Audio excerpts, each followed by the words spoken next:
hi guys এটি broadband এটি ৰেলটেলৰ হয় মানে আমাৰ তাতে জিঅ' আৰু এয়াৰটেল নাহে ফাৰ্ষ্ট মই জিঅ'ৰে চাইছিলোঁ জিঅ' আৰু এয়াৰটেল জিঅ'ৰো নাহে এয়াৰটেল নাহে জিঅ'ৰ এতিয়া নলবাৰীলৈকে আহিছে আমাৰ তাতে আহিব লাগে আৰু 1 বছৰ 1.5 বছৰ লাগি যাব সেইকাৰণে মই ৰেলটেলৰ লৈছোঁ মানে ৰেলৱেৰ এটি পূৰা গভৰ্ণমেণ্টৰ আণ্ডাৰত হয় যেনেকৈ BSNL সেনেকৈ ৰেলটেল বা ৰেলৱেৰ বুলি কয় চ' এতিয়া মই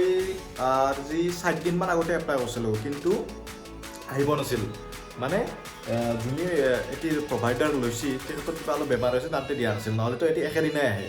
যদি আপোনালোকৰ এলেকাটো যদি কেবুল আছে তেতিয়াহ'লে আপোনালোকেও ল'ব পাৰে মানে এটি কেবুলৰ দ্বাৰা আহে আমি যি টিভিত ডিছ চলাওঁ সেই কেবুল যি থাকে সেই কেবুলৰ দ্বাৰা এইটো ব্ৰডবেণ্ড আহে এইটোও ফাইবাৰ অপটিকেল কেবুলৰ দ্বাৰা আহে ফুল স্পীড নেট পাব আপুনি যি প্লেন ভৰাই সিমানে পাব আপলোডিঙো সিমান পাব ডাউনলোডিঙো সিমান পাব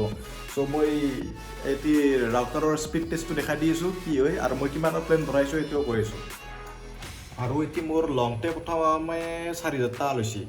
এতিয়া গোটেই ৰাউটাৰ চফ্টাৰ গোটেই আছে ডাবল বেণ্ডৰ ৰাউটাৰ কিন্তু 2.5 GHz ৰাউটাৰ আৰু ৰাউটাৰটোৰ মেক্সিমাম স্পীড হৈছে 300 Mbps মানে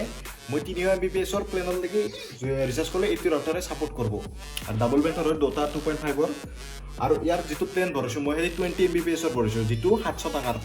ওচৰত আৰু GST এতিয়া 707 টকামান পৰে 18% GST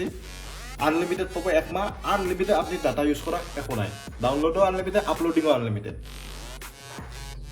এতিয়া আমি স্পীড টেষ্টটো চাই ল'ম মোৰ এইটো মোবাইলত ৰাউটাৰটো কানেক্ট কৰাই আছে ৱাইফাইটো মই 20 Mbps প্লেন ভৰাইছোঁ তাতে চাই ল'ম 20 Mbps পাওঁ না নাপাওঁ কিমান কম পাবা কিমান কি পাওঁ আপলোডিং ডাউনলোডিং কেনেহান চাই ল'ম এইটো চাব পাৰে 11 Mbps লৈ গৈছে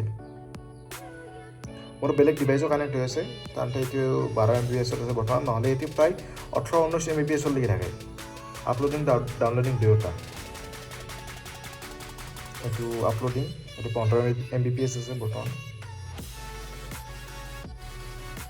এইটো এভাৰেজটো 15 Mbps 17 Mbps এটা থাকেই এতিয়া বৰ্তমান 12 আৰু 10 দেখাই আছে চ' বেলেগ ৱেবছাইটতো চাই লওঁ আমি কিমান আছে স্পীডটো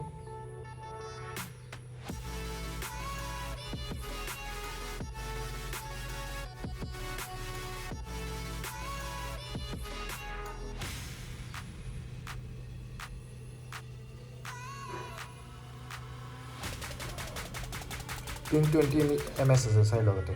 পাবজি আৰু ফ্ৰী ফায়াৰ চিভাৰ খেলিব মানে মজা হ'ব ইয়াত চাওক অকলা দেখি 20 Mbps 19 Mbps দেখি আছে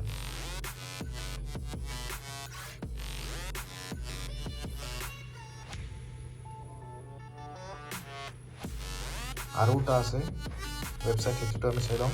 fast.com বুলি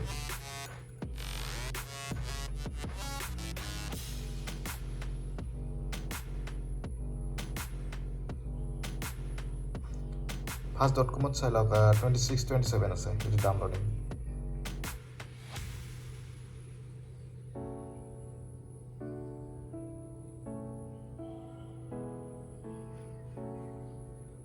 আৰু পিনটো 22 mm আছে আৰু আপলোডিংটো 14 Mbps আছে 18 Mbps আছে চাই লওক চ' যদি আপোনালোকৰ এৰিয়াত মানে আপোনালোকৰ এলেকাত যদি জিঅ' বা এয়াৰটেলত যদি ব্ৰডবেণ্ড নাই তেতিয়াহ'লে আপুনি ৰেলৱেৰ ল'ব পাৰে বঢ়িয়া ব্ৰডবেণ্ড আৰু একদম ষ্টেবল নেটটো আৰু ফাইবাৰ অপটিকেল কেবল দিয়ে তাতে কথা নাই আপোনাৰ BSNL হওক বা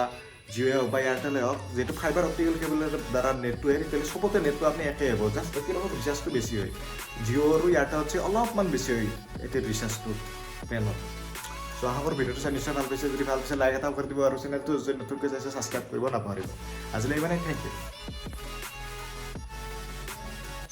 ৰ'ব আৰু এটা কথা